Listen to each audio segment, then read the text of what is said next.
दोस्तों आदाब, मैं Javed Jamaluddin Urdu news and media network India के तहत एक खुसूसी फ़ीचर पेश खिदमत है जिसका उन्वान है शाहीन बाग की शेर। बता दूं मैं, क्योंकि वो लोग अभी उसमें कंफ्यूजन में कि हुआ तो हुआ क्या। कुछ ऐसे चेहरे आए जो कभी यहाँ पे आते नहीं थे और आके उन्होंने कल भी आए थे और कल भी बस 2 मिनट खड़े हुए, आधी बात सुनी आउट ऑफ कंटेक्स्ट और शोर मचा के चले गए। आज फिर आए और शोर मचा के चले गए। मैं आपको बता रही हूँ कि मैं खुद इस प्रोटेस्ट में कई दिनों से आ रही हूँ और ये एक ओपन प्लेटफॉर्म है, यहाँ पे हर कोई अपनी बात कह के जा रहा है, ठीक है।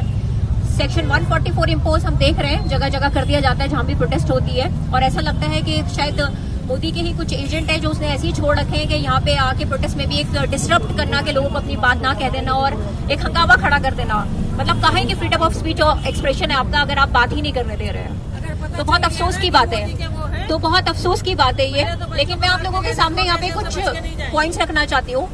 जब रसूलुल्लाह सल्लल्लाहु अलैहि वसल्लम अपनी दावत देते थे, यानी कि अल्लाह सुब्हान तआला की दावत देते थे, अपना कलाम रखते थे अल्लाह सुब्हान तआला की और हक की दावत देते थे, तो उनके ऊपर भी ये इल्जाम लगाया गया। क्या क्या इल्जाम लगाया गया? कि वो मैजिशियन है, जादूगर है, सॉर्सरर है, मियाँ बीवी में इख्तलाफ करा देते, क्योंकि बीवी को समझ में आ गई दावत या मियाँ को समझ में आ गई तो दोनों के आइडियोलॉजिकल डिफरेंस हो जाते थे कि मियाँ बीवी में इख्तलाफ करा देते हैं, डिसयूनिटी पैदा कर रहे हैं। इस तरीके की चीजें उन्होंने भी सुनी है। तो सुभान अल्लाह, फिर हम कहाँ स्टैंड करते हैं? हमें भी सुनने को मिलेगा। हक को हक ही कहेंगे, दिन को दिन ही कहेंगे, जिसको जो समझना है वो समझे। बात में यहाँ पे आपको शॉर्ट में ये समझा देती हूँ कि यहाँ पे हो क्या रहा है। यहाँ पे ये हो रहा है कि हम लोग यहाँ इस प्लेटफॉर्म से हम सिटीजनशिप अमेंडमेंट एक्ट के अगेंस्ट है। इसलिए नहीं, लेट मी टेल यू, इसलिए नहीं जिसलिए सदगुरु समझते हैं। सदगुरु को कहा गया ना पीएम मोदी ने कि सदगुरु को सुनिए। इसलिए नहीं हम सिटीजनशिप अमेंडमेंट एक्ट के अगेंस्ट है कि हम हार्ड हार्टेड है। सदगुरु सेड कि आई जस्ट वंडर के लोग इतने हार्ड हार्टेड कैसे हो सकते हैं कि they can not even tolerate the persecuted minorities from Afghanistan, Bangladesh and Pakistan.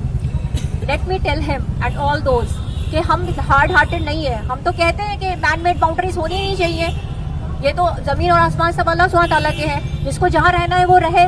बल्कि ये शैतान था सबसे पहले जिसने घमंड किया। जब उससे कहा गया कि सजदा करो आदम को, तो उसने कहा कि मैं आग से बना हूं और आदम मिट्टी से बना है, मैं बेहतर हूं और आदम कमतर है। तो सबसे पहले घमंड तो शैतान ने ही किया था, और वही घमंड उसने अब इंसानों में डाल दिया है, कास्ट के ऊपर, कलर के ऊपर, क्रीड के ऊपर, और सबसे ज्यादा बड़ा मैन मेड बाउंड्रीज यानी नेशनलिज्म के ऊपर, कि हिंदुस्तान बेहतर है या पाकिस्तान या फिर अरब नेशंस बेटर है या वो बेटर है या बेटर है।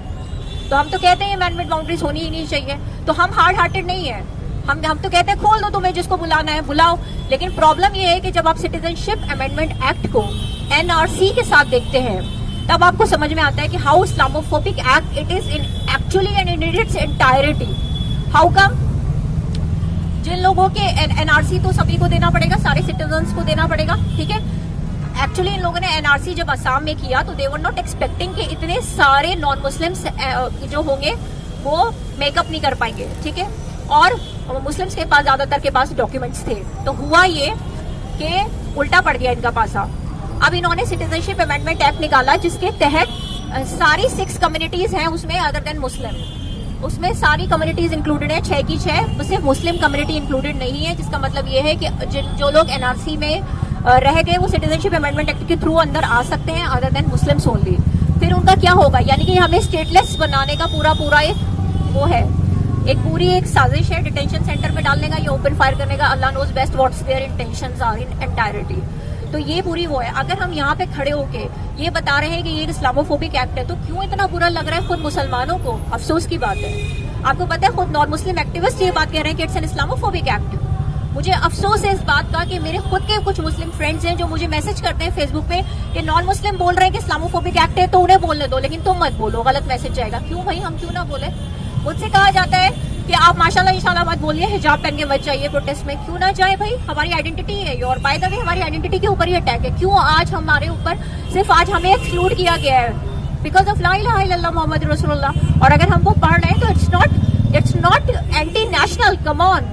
और अगर आपका इंडिया का आइडिया ये है, इंक्लूसिव इंडिया का आइडिया ये है कि हम अपनी बिना आइडेंटिटी की ये लड़ाई लड़े, बिना अपने वजूद के ये लड़ाई लड़े, तो क्या बताइए आप, बिना वजूद के हम मौजूद हैं?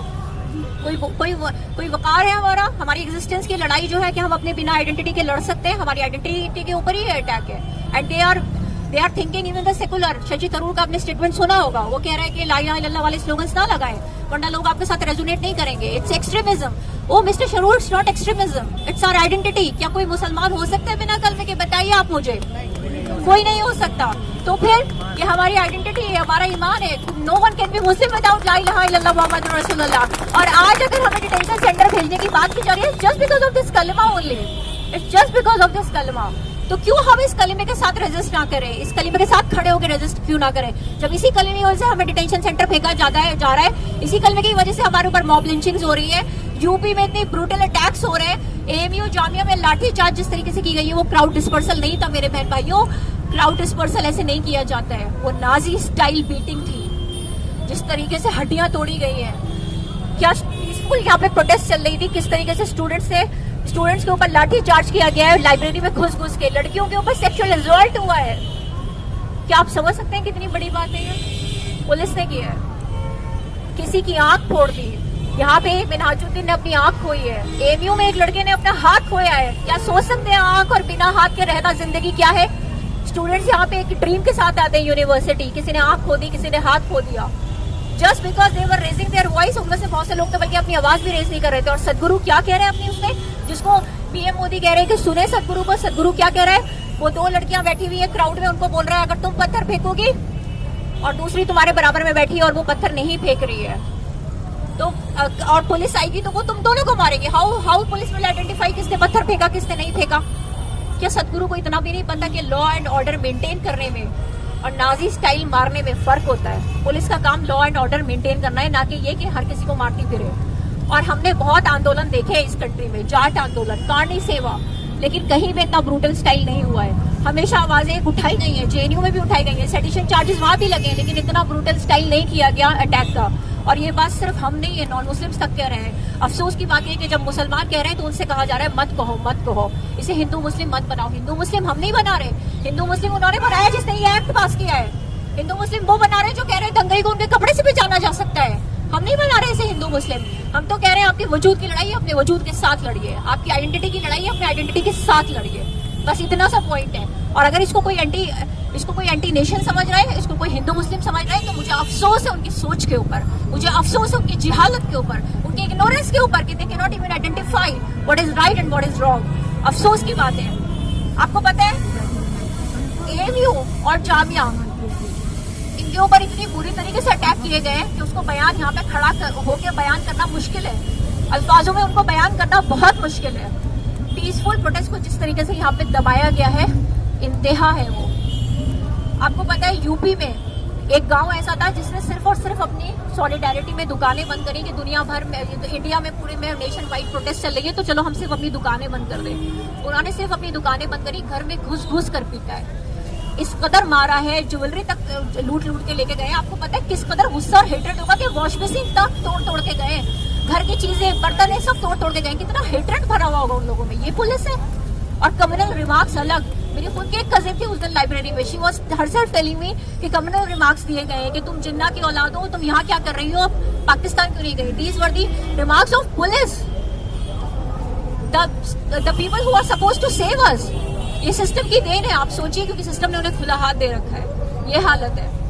और उसके बाद लोग हमें कह रहे हैं यहाँ पे आके अपनी बात मत कहो। हम हिंदू मुस्लिम नहीं कर रहे हैं, हम कह रहे हैं हम मुस्लिम हैं, हमारे ऊपर अटैक किया जा रहा है तो हमारी ये लड़ाई हमें मुस्लिम की तरह ही लड़ने दीजिए, हमारी आइडेंटिटी के साथ ही लड़ने दीजिए। आप लोग ये चाह रहे हैं मजलूम अगर खड़ा भी हो रहा है तो वो अपनी आइडेंटिटी हटा के खड़ा हो। ये तो और जुल्म है मजलूम के ऊपर कि वो अपनी आइडेंटिटी, अपनी शनाख्त हटा के हटे।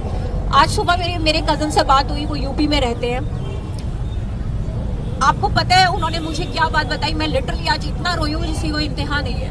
उन्होंने मुझे बताया यूपी में मुजफ्फरनगर में एक वो है, मौलाना है और किसी मदरसे के, और उनको बाकायदा स्ट्रिप करके मारा गया। ही वॉज बेडरिडन थे, उनको मारा गया, पीटा गया। वो एक ऑर्फनेज चलाते थे, ऑर्फनेज यानी कि जहाँ पे यतीम बच्चे पढ़ते हैं, उन यतीम बच्चों को ले गई पुलिस। और ये चीज ये इंडियन एक्सप्रेस ने भी कवर किया है, और ये कविता कृष्ण करके ये जो ये लोग सोशल एक्टिविस्ट इन लोगों ने भी कवर किया है कि वो जो बच्चे हैं जिनको उठा के ले गई थी पुलिस, आपको पता है उनको इतना टॉर्चर किया गया। उनमें से काफी बच्चे हैं जिनको रेक्टल ब्लीडिंग तक हुई है, rectum bleeding. Do you understand what rectum bleeding is? Dam, आपको पड़ी है इन बसेस की, बस ये दिखा रहे हैं कि बसेस जल गई, खाली बसेस जल गई। आज तक पता भी नहीं है ढंग से वो बसेस जलाई किसने, और वैसे भी वो खाली बसेस थी। इतना स्टूडेंट्स यहाँ पे पिटे हैं, मारे गए, उसका कुछ नहीं। और सदगुरु हमें बोल रहा है कि अगर दो लोग यहाँ पे बैठे हैं, एक ने पत्थर फेंका तो दूसरा तो पिटेगा। He is supporting violence and PM Modi is asking to watch Sadhguru. Oh my God, and he himself is not aware. Starting में बोल रहा है मैंने एक्ट पढ़ा नहीं है, और लास्ट में उसने जो एंडिंग करी है ना अपनी, मैंने देखी वो 24 मिनट की वीडियो, 24 से 25 मिनट की वीडियो, लास्ट जो उसने एंडिंग की है वो ये एंडिंग करके दी है यूनिवर्सिटी स्टूडेंट्स को मॉक करके, हंसकर, कि यूनिवर्सिटी स्टूडेंट्स बिना पढ़े आ जाते हैं। आज के जमाने में जब वो एक्ट पढ़ सकते हैं बिना पढ़े आ जाते हैं। इलिटरेट कह रहा है वो हम लोगों को, वाइल्ड कह रहा है, और कह रहा है कि हम लोग पॉलिटिकली उसमें इन्फ्लुएंस में आके बहक रहे हैं। यहाँ पे कोई पॉलिटिकल लीडर खड़ा है, मैं किसी पार्टी से एफिलिएटेड नहीं हूँ, यहाँ कोई पॉलिटिकल लीडर नहीं, यहाँ सब सिटीजन है। शाहीन बाग में जो आप औरतें देख रही है ना, जो लोग 20 दिन से ऊपर हो गए और बैठे हैं ठंड में, उनमें से ज्यादातर औरतें, उन्हें और लोगों ने भी ज्वाइन किया है जो प्रोफेशनल है, लेकिन उनमें से ज्यादातर औरतें वो है जो सिर्फ अपने घरों में रहती थी, अपना खाना पीना, बच्चे, शौहर, बस। आज वो सड़क पर आके बैठ गई है। क्या वो कोई पॉलिटिकली एफिलिएटेड है? No, it's not. समझ में आ रहा है लोगों को कि उनकी एग्जिस्टेंस के ऊपर बात है, सबको समझ में आ रहा है कि पूरे इस्लामोफोबिक एक्ट है। आर्टिकल 370 हुआ, बाबरी मस्जिद वर्डिक्ट हुआ, ट्रिपल तलाक, बाय द वे ट्रिपल तलाक, हमारे मसीहा बनकर आए थे ना मुसलमान बहनों के मसीहा, कि मेरी मुसलमान बहनों, कोई बताए उस भाई को कि उसकी बहनें सड़कों पे बैठी है शाहीन बाग में, 20 दिन से ऊपर हो गए, आके बात करें उनसे। लेकिन अब नहीं आएंगे, अब बहनों की बात नहीं होगी, अब बहाने आएंगे। अब ये कह दिया जाएगा कि वो पॉलिटिकली कुछ एफिलिएटेड है। समझनी पड़ेगी हमें बात। अगर ये आर्टिकल रिवोक भी हो गया ना, तो नेक्स्ट पाइपलाइन में इनके पास वो है, अब यूनिफॉर्म सिविल कोड है। This is they are truly anti Islam, they are Islamophobic government. और सिर्फ इस्लामोफोबिक नहीं है, एंटी पीपल है। गरीबों का हाल देख लें आप, जंतर मंतर पे किसानों को चूहे तक खाने पड़े, नंगा होना पड़ा कि मीडिया को उनका अटेंशन मिले। गरीब और गरीब होता जा रहा है, अमीर और अमीर होता जा रहा है। किसानों को आप सोच सकते हैं इंसान के ऊपर क्या गुजरती होगी कि वो अपनी बात रखने के लिए नंगा हो रहा है। हम में से कोई हो सकता है नंगा? अपने घर तक में नहीं हो सकते हम अपने बच्चों और अपने घर वालों के सामने। वो सड़क पे हुए क्यों? क्योंकि उन्हें मीडिया अटेंशन चाहिए था कि किसी तरीके से हमारी बात मीडिया तक पहुंच जाए। ये दिखाता है आपको मीडिया भी कैसा है। उन्होंने अपने मुंह में चूहे रखे, कोई रख सकता है अपने मुंह में चूहे? हम सोच सकते हैं कहीं मरा हुआ चूहा पड़ा होता है, हम साइड से निकलते हैं, लेकिन तब भी उनकी बात पे वो अटेंशन नहीं मिला जो मिलना चाहिए था। ये तो हाल है सिस्टम का कि अमीर और अमीर होता जा रहा है, गरीब और गरीब होता जा रहा है। हर किसी के ऊपर इतना बुरा हाल है। आज जहाँ आप सब लोग खड़े हैं, दिल्ली ये रेप कैपिटल है, इतना बुरा हाल है। सेक्सुअल रिजॉर्ट्स कितने होते हैं, एजुकेशन का आप हाल देख लें क्या है। उसके बाद आप ये एक्सपेक्ट करते हो कि हम हक की बात ही ना करें, हम गलत को गलत ना कहें, सही को सही ना कहें, तो क्या फायदा। मैं अपनी बात इस बात पर खत्म करूंगी।